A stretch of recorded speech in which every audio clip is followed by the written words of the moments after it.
Oi, pessoal! Dia 18 de fevereiro é uma data especial, o Dia Internacional da Síndrome de Asperger. Mas olha, mais do que só um dia para conscientizar, é um dia para a gente celebrar uma ideia muito poderosa, a da neurodiversidade.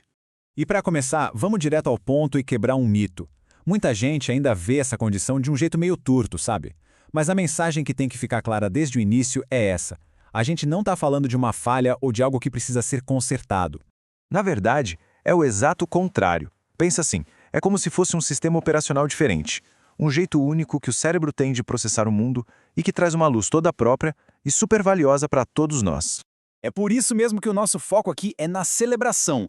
Essa data é um convite para a gente entender e, o mais importante, valorizar as diferentes maneiras de ser e de pensar que existem no mundo.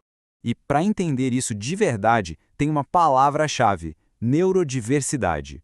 A ideia é bem simples, mas ao mesmo tempo revolucionária.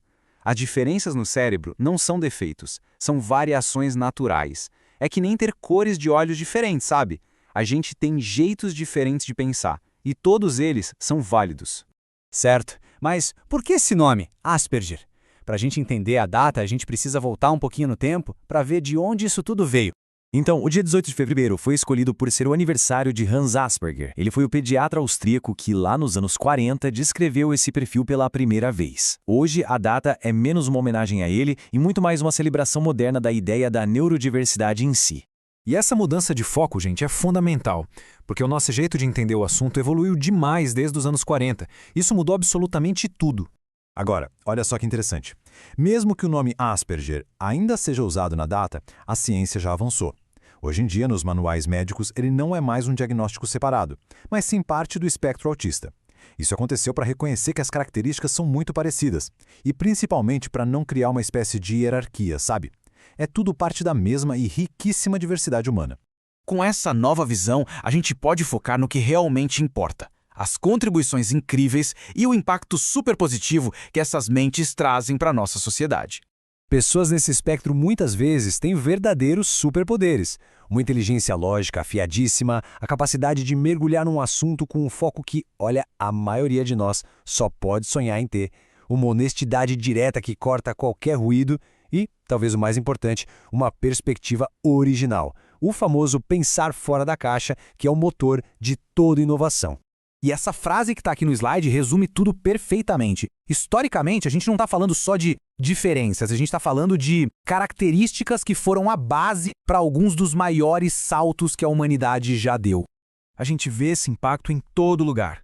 Pensa nos cientistas. A capacidade de focar intensamente num problema, de ver padrões que ninguém mais está vendo e de seguir a lógica até o fim, é exatamente isso que gera as descobertas que mudam o mundo. Mas não é só lógica, não. Pensa nos artistas. Aquela visão de mundo única, a percepção de detalhes e conexões que passam batido para a maioria, é isso que permite que eles criem obras que forçam a gente a ver a realidade de um jeito completamente novo. E o que dizer dos inventores? Aqueles que olham para um monte de problema e enxergam uma solução clara, elegante, que ninguém tinha conseguido ver. É a definição mais pura de inovação e de pensar fora da caixa. E trazendo para o nosso mundo digital, os programadores. A habilidade de construir e entender sistemas lógicos super complexos, de manter o foco por horas e horas em linhas de código, é literalmente o que move a tecnologia que define a nossa era. Então, sabendo de tudo isso, a pergunta que fica é: qual é o caminho a seguir? Como é que a gente, como sociedade, pode criar um espaço onde todos esses talentos possam florescer de verdade?